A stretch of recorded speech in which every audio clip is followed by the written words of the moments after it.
Pan ych chi'n myfyrio mewn prifysgol fel Aberystwyth, mae nifer o bethau allwch chi wneud. Mynd am beint neu gymdeithasu yn y degau o dyfarndau sydd na, trip bach i'r arcades neu hyd yn oed gwylio adar ger y llu. Neu, fedrwch chi wneud hyn. Yw Thomas, dwi'n astudio cyfrifiadur yn Prifysgol Aberystwyth a dwi'n rhan o'r Cymdeithas Aber Lag. Mae pawb yn cwrdd i fyny 2 waith yr wythnos a ni'n rhedeg o gwmpas yn saethu pobl gyda Nerf guns. Mae dros 200 o pobl yn y grŵp Facebook. Mae llawer mwy o pobl yn troi lan at ein events sydd yn digwydd pob term.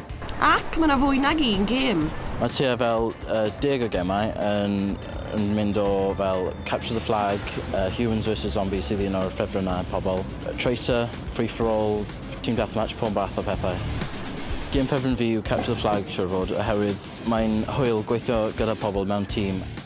A rheolaeth? Mae yna 2 fflag ar 2 ochr. Chi offod cymryd yr yr enemy a dod o fe nôl i'ch base chi a cadw y fflag eich hunan. Person cyntaf yw'r 5 neu 3 pwynt sy'n ennill y gêm. Mewn lag, mae pobl gyda llawer o interests yr un peth â chi. Fi'n gallu disgrifio fi fel geeks and nerds, a mae'n ffordd i gallu chwarae around gyda ffrindiau, ond ddim mewn un sefyllfa a ffwbl neu rygbi. Ond mewn pob camp mae yna wastad un sy'n sefyll mas. Y chwarae'r gorau, siwr fod Alex, ein president, fe yw'r un o'r chwarae'r mwyaf brwdfrydig, felly mae hwnna'n dod mas pan mae'n chwarae. I've played a lot of first-person shooters online for quite a lot of my younger years, so when I'm out in the field I read what's going on with the other players. Y sgiliau arbennig chi angen yw gallu rhedeg o gwmpas llawer a ffitrwydd. They incorporate a lot of teamwork and working together so that you know what's going on around you, who's where, what's going on. Gallu wneud problem solving dda, gallu gweld ble mae'r gelyn a gallu mynd am pwyaf byddag yw'r threat mwyaf.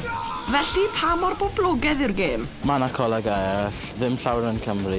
Fel arfer maen nhw'n grwpiau sy'n chwarae just Humans vs Zombies, a mae cwpl yn York a Llundain a llefydd arall yn Lloegr.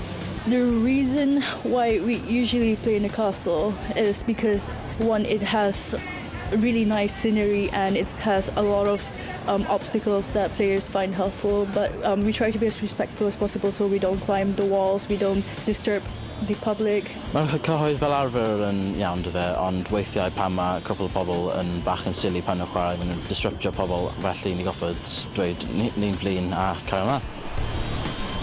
Ac fel ffwtbol neu rygbi. Pause. What's going on? Huh? What's going on? Hit the eye. Hit the eye. Yeah. Talking to help. Ie, mae yna anafiadau'n digwydd. It was kind of direct on the eye with a disc, which is slightly more solid than a dart, so it hurt ever so slightly more. So I just need to sit out for a little bit, really. Ac mae Callum nôl yn y gêm. We're like a huge family. The reason is because lag is so small, everyone just know everyone, then there's no fight because everyone just know how to settle everything in the end. Weithiau mae'n stick pan ni chwarae ar campus Humans vs Zombies yn ystod y dydd. Mae pobl yn gweld ni'n rhedeg around gyda gynnau plastig a fod nhw'n chwerthin. Ond nhw'n gweld bod ni'n joio ein hunan, felly maen nhw'n gad ni fod. These guys did all the hard work, I just finished it off.